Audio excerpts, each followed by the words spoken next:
Yeah, bravo! Look at that! Bravo, Alex!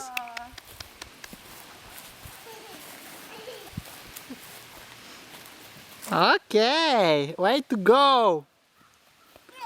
Ok, bravo, Alex! Ce face Alex acum? Ce joacă Alex? Soccer ball. Soccer ball!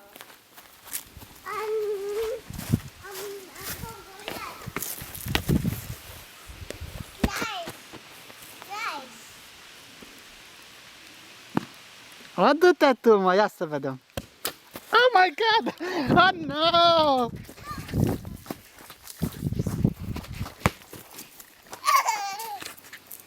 Bravo, Alex! Oh, cine a picat?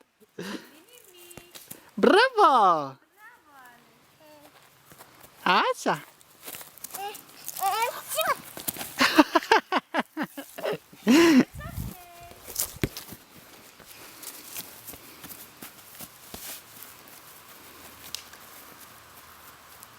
Bravo, Alex! Bravo! Daddy over there.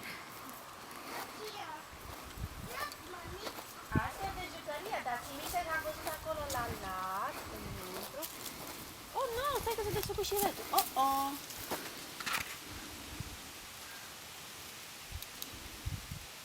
And, oh, stai. Unde să legem mami, da? Mă, norovaș lui tati. Cred că e ok, că e cam de vreme acum. Oh my god. Nu mai bate pe mami, Alex. No. O doare pe mami. Oh my god, bați pe tati. Ai grijă. Oh, nu, nu mai avem baterie, trebuie să încărcăm bateria. Oh, nu, o să facem poze lui Alex.